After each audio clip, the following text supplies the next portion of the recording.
Aloha, my name's Joby Weeks, and I've been stuck here on house arrest for 6 years, and you're probably wondering why. Me too. Joby Weeks is accused of fraud in a cryptocurrency Ponzi scheme, bilking $750 million from victims, say investigators. The men had been running a business called BitClub Network for the past 5 years, facing 25 years in prison for fraud and conspiracy charges. I became an entrepreneur at a very young age. I started my own business, mowing lawns and shoveling snow, and helped a friend with the paper route. I'd go door knocking, selling magazine subscriptions. Any little way I could figure out how to make money when I'm like 10. Good afternoon, sir. Good afternoon, ma'am. Good. Oh, hey, buddy. Are your parents home? So I was kind of brought up as a hustler, which I kind of had to be because being a Christian school teacher, my dad never made more than $20,000 a year, which isn't a lot for a family of 4. And that's how I got myself free. At 19, I'm a millionaire. I got a mansion on the lake, backyard's the beach, wakeboarding every day. And I took off. We are loaded to Las Vegas, Hunter S. Thompson, here we come! Road trip. We're gonna race each other around the track.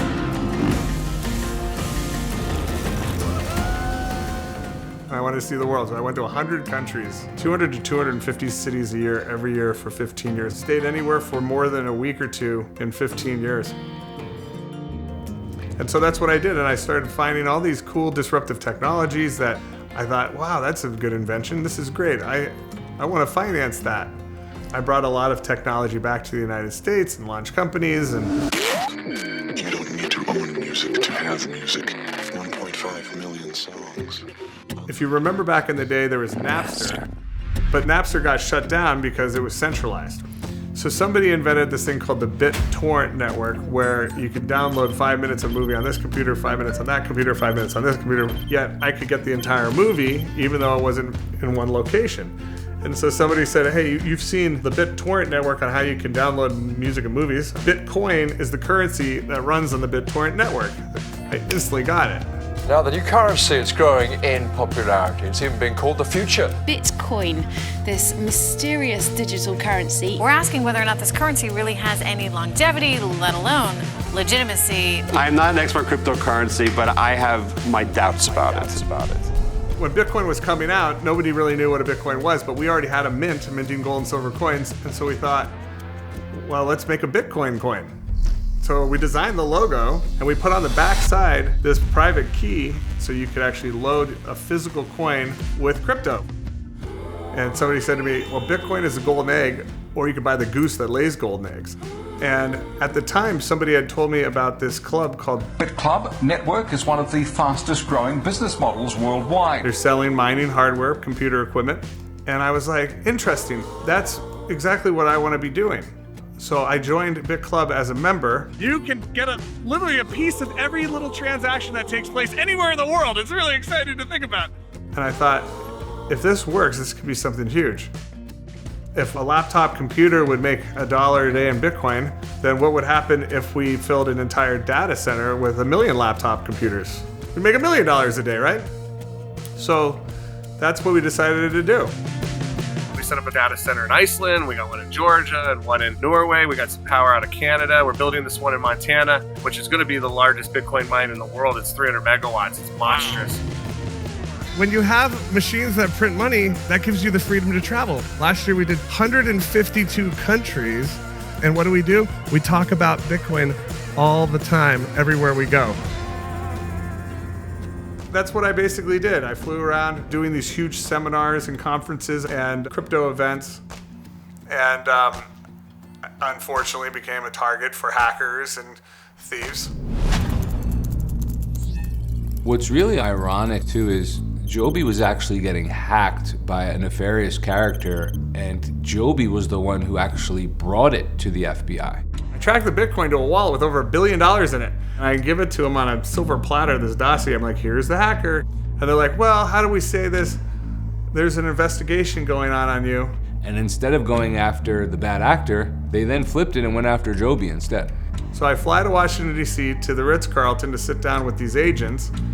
They just asked about an hour's worth of questions about BitClub. I showed them, yeah, these are what the data centers look like. It's a private membership association. They don't take dollars. It's just Bitcoin in, Bitcoin out. They're selling mining hardware, computer equipment.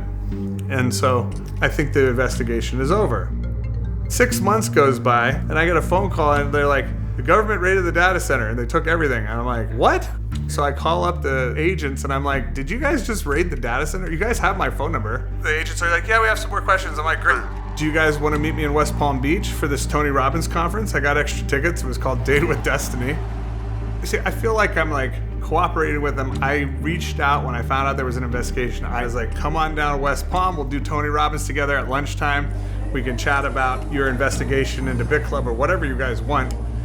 And so at the lunch break, I see him sitting there. I'm like, okay, I got some smoothies, I got tickets, here we go. I sit down, I'm like, hey, how's it going? And all of a sudden, boom, I'm surrounded by agents on all sides of me.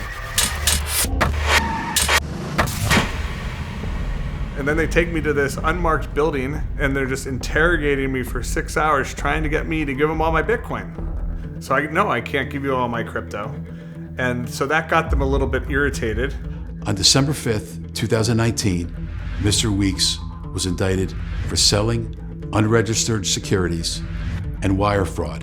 They didn't actually say I sold unregistered securities. They said I was thinking about it. Because computer equipment isn't a security, it's a physical product. That's what I was selling. I was a vendor selling physical Bitcoin mining hardware. It's not a security. You can depreciate it. The US government seemed to just have branded BitClub as a Ponzi scheme. And I can kind of sympathize, because at that time, Bitcoin didn't make any sense to me either, quite frankly.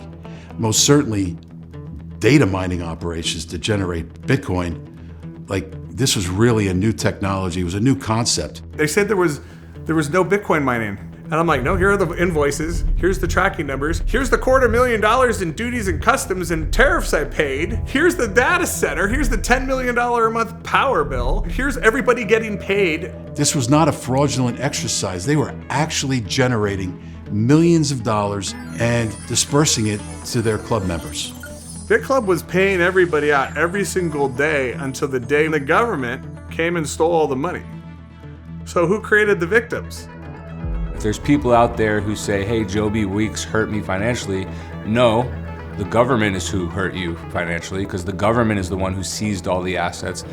And I've spoken to Joby about this, and he said, give us back the assets, give us back the miners and the Bitcoin, and we can then go help make people whole if there's anybody out there. I didn't join BitClub until 16 months after BitClub started. I was a vendor and a member. I sold BitClub computer equipment.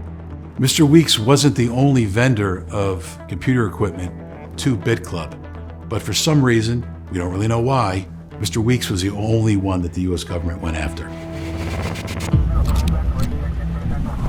So for the next 11 months, they bounced me around the country from jail to jail to jail to jail and state to state to state. My family didn't know where I was for 11 months.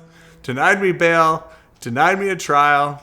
Totally unconstitutional, illegal. You're not supposed to throw people in jail before first convicting them of a crime. BitClub wasn't a scam. It was a startup in the Wild West.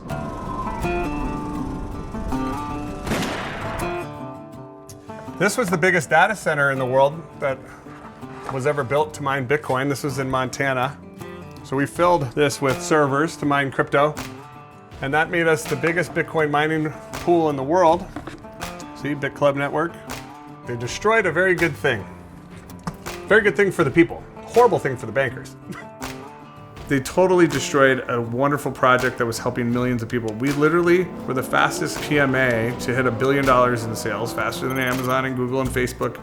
And the government just came in with machine guns, stole everybody's money, stole all of our equipment. 2 Colorado men are accused of fraud in a cryptocurrency Ponzi scheme.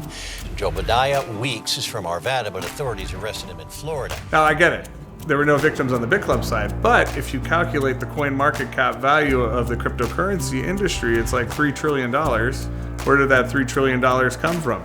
The banking cartel. They don't like that. I get it. But Bitcoin was created to be open source, decentralized. The government steps in to regulate it. Doesn't that defeat the purpose? Joining me now is Roger Ver, CEO of Bitcoin Store. As an old saying goes, the pioneers take the arrows and the settlers take the goods. I think because Joby was first, he was punished for it. He was an easy fall guy to make an example of and scare the living daylights out of anyone who wanted to tread this ground. So of course he was targeted. The problem is, if you break free from the Matrix, you're not that much of a threat. They'll probably just let you slide. But the second you start freeing millions and millions of slaves, they don't like that. The wealthy ones, the ones that aren't greedy, the ones that actually are using their wealth for good to finance all these great disruptive technologies that free humanity, those are the people that they target. I could have bought 100 Rolls Royces. I didn't need any of that crap. I funded really cool technology that frees humanity. That's what I did. Joby's actually the opposite of most shrewd businessmen and women who are figuring ways how to cut people out of things. Joby's very much of a person of, hey, everyone can get rich and come join us. Hey, we just got to Iceland. We're really excited. We invited about 200 of our friends to go check out the data center, the Bitcoin mine, where we process all these Bitcoin and blockchain transactions around the world. He's an innovator. He's somebody who, from a very young age, identified new emerging markets, new emerging technologies. That's how he got into crypto. He saw it early, and he spread the gospel about how Bitcoin was going to go to $100,000 like it ultimately did years later. Anyone in his sphere, he was advocating that they make early investments to secure their financial future.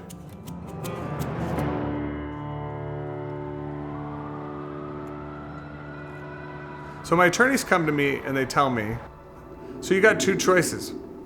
5 years in jail and innocent, or 1 year in jail and guilty. So they held him for 10 months and then essentially put him in a room with a bright light in his face and said, hey, so you'd like to go free, right? I think your daughter was born, a couple of weeks ago. Would you like to go see your daughter? So if I say 2 + 2 is 4, I stay in jail for 5 years. But if I admit 2 + 2 is 5, I go home tomorrow. And he says, listen, you can always reverse your plea agreement.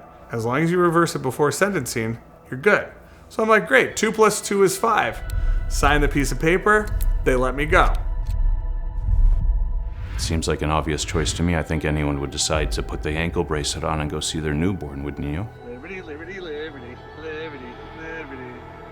You know your song. He really loves his kids, which was one of the main reasons from why I could tell that he took this deal so quickly. He wanted to see his children. So then I have to send in all this paperwork saying I'm reversing the autograph on the plea statement so that I can actually get my trial. And it's been 6 years.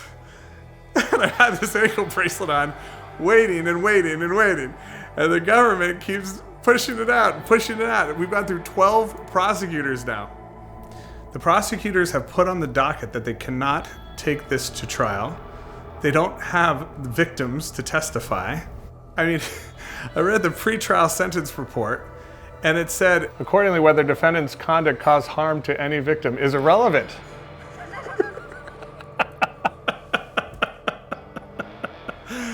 They can't take me to trial. For there to be a crime, there has to be a victim. No victim, no crime. I can understand why we've gone through now 12 prosecutors is because prosecutors want to take on cases they can win. And the judges keep just rubber stamping it. What's really crazy is if Joby was convicted of this crime, his sentence was 5 years. The max sentence was 5 years. That's the max, 0 to 5. It's been 2,100 days. He's been under house arrest, not able to leave his house, for 6 years. Joby Weeks holds the world record for the human being who's been on house arrest with an ankle bracelet for 6 years without a trial. I can't go anywhere or do anything, or have a phone or a computer, or even hold a remote control to a TV. I can't go to church or weddings or funerals with my close family members and friends. I can't have a job to support my family. I can't have a bank account. I can't use crypto. I can't even go outside to get fresh air. It's all a psychological thing. This ankle bracelet goes off at 3 o'clock in the morning, and then I hit it again, and then it goes off at 4 in the morning. And I hit it and beeps again, it goes off at 5 in the morning, at 6 in the morning. My wife can't sleep. It affects my little child who's trying to sleep. Somebody's sitting there just pressing the button on this thing, I'm telling you. Who did I harm? to justify this treatment? Why can't I be a father to my 2 kids? Who's doing this to me? Well, be warned tonight, the Biden administration cracking down on cryptocurrencies like Bitcoin. The Justice Department has announced its largest ever financial seizure. We're talking billions in Bitcoin. But with the price of Bitcoin tripling in value just since then, it's turned to be a significant windfall for the government. I saw a quote yesterday. It said, all the leftover lawfare from the Biden regime when it comes to crypto, all the victims have been made whole. And I said, well, wait a minute, no, there's still a few. And Joby Weeks is one of them. I started to do a deep dive into his case. We could not find a single peripheral promoter that had ever been charged before. I brought this to the attention of Professor Alan Dershowitz, and we collaborated in pulling together a white paper. This is not simply about cryptocurrency, it's about the Constitution. The white paper documents a cascade of process failures that, taken together, strip this case of legitimacy. Number 1, retroactive charging. Weeks was indicted under securities theories that did not exist at the time of his conduct. Number 2, selective prosecution. Number 3, indiscriminate conspiracy liability. Number 4, asset seizures without safeguards. Number 5, systematic discovery violations. Number 6, absence of victims and restitution. Despite repeated claims, the government identified no verified victims pre-plea and never attempted restitution. Number 7, unsettled regulatory backdrop. Number 8, erosion of speedy trial protections. By the DOJ's own current standards, this case would not go forward today. Checkmate. I noticed all kinds of missing documents, like chain of evidence logs weren't right. At a minimum, he had over 1,000 Bitcoin seized from him. And then they kind of just vanish. Now we got a government more dangerous to our liberties and freedoms than the enemy it claims to be protecting us from. A government big enough to give you everything you want is also strong enough to take away everything you got. But the problem is truth is treason in an empire of lies, So every time that I make a request with the court to do something, the government responds by trying to throw me in jail for some kind of bail violation. They say, he tested positive for cocaine, Your Honor. Now, I've been getting drug tests twice a week for 4 years. Never failed a drug test. This has nothing to do with drugs, by the way. So after I saw that they said I failed a drug test, I requested they prove it. And they continued to respond with silence. I decided to take it upon myself to do a hair test. The hair will actually hold the drugs in your hair for up to a year. And it just came back completely negative for all drugs. Cocaine, opioids, methamphetamines, marijuana, no drugs, negative.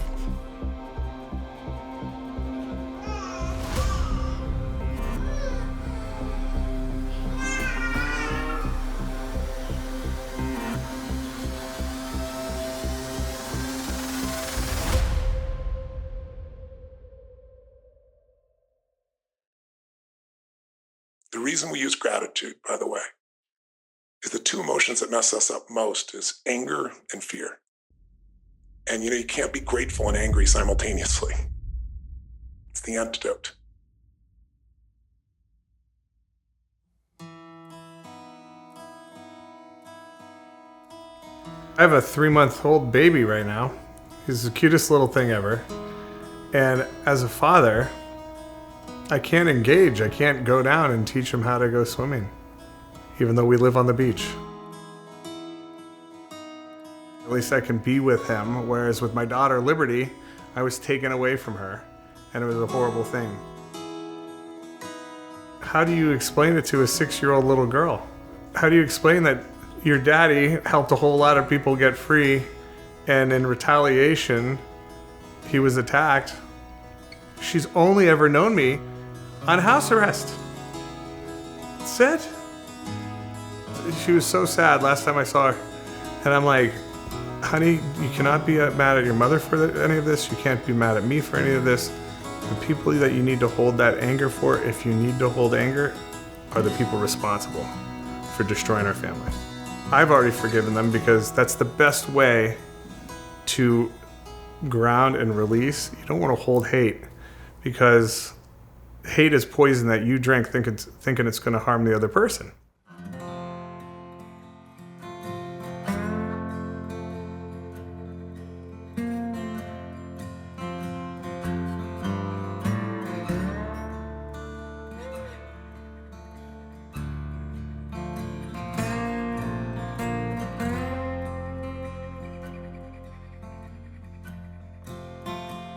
So I thought I'd put up some pictures if at any time I start feeling a little depressed or something, I can remember that I had a great life, and I'll have a great life again soon, hopefully. This is my daughter, Liberty. She's turning 7 this month. Here's me and Legendary hanging out, Bitcoining it out. This was a funny night with my mom. This is when I proposed to Dasha. That's my dad and I climbing Mount Ararat. Me and Dr. Ron Paul, Dr. Liberty we call him. The Vatican flew me out to meet the Pope and talk about the blockchain. One time I bought a submarine and took Richard Branson to the bottom of the Blue Lagoon. So we bought a 747, we turned it in a nightclub and brought it to Burning Man. That was cool. I spent a lot of Bitcoin on that one. RFK Jr., he's a stud, love the guy. Anthony Bourdain, he is a cool guy. Live free or die, Bitcoin in New Hampshire. Charlie Shrim set up the first Bitcoin exchange called BitInstant back in the day.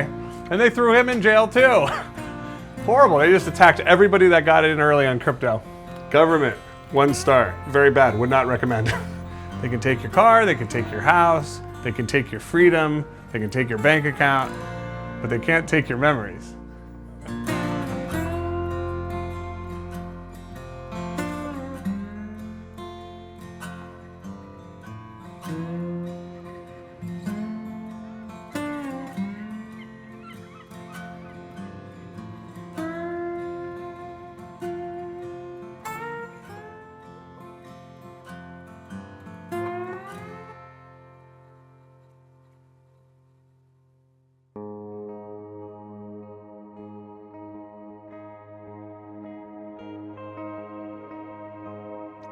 When I met Joby, I immediately could feel his genuine enthusiasm for life despite his ludicrous circumstances. To be able to find happiness even in the darkest moments, even in, I mean, I'm sure he wasn't like bubbling with joy while he was in solitary confinement, but regardless of the fact that you can't leave the house, you can't work out, you can't go to the mailbox, You can't go on a date. you can't go on a honeymoon.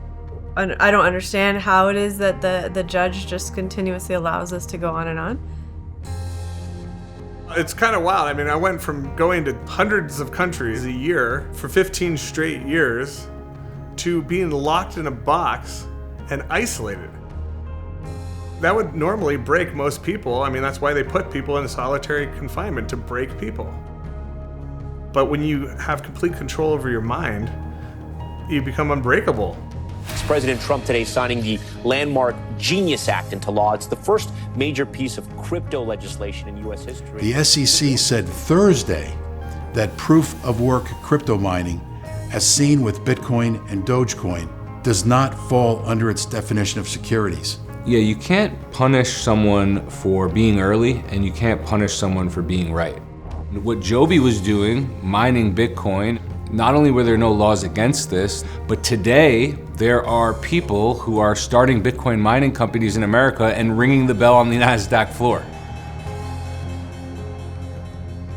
And with the Genius Act coming through and essentially, for all intents and purposes, clearing Joby, I plead with anyone to facilitate his release as soon as possible so he can spend time freely with his family and not have to worry about someone kidnapping him in the middle of the night. The best way out of this is to dismiss the charges, give him his belongings back, and let him get back to doing good works for humanity. I still have a lot of friends that believe in me and want to do business with me, and they all know I'm innocent, which is great. Because, you know, most people, if they ripped off 1 million people and stole $700 million, they wouldn't have any friends left. To believe that Mr. Weeks had criminal fraudulent intent, you have to believe that he set out to defraud his close friends, his close business associates, his closest family members, including his parents, cousins. Doesn't make any sense. Meanwhile, they all made robust returns. We're in America, we have a responsibility. There's people all over, 40,000 people a day die of starvation. It takes money to fix that. Sick and poor people can't help as many sick and poor people as rich and healthy people can. You have a responsibility. You live in this country. You can leverage yourself. You can use technology. Get yourself rich so you can bless other people. And I'm telling you, if you need money, you give it first.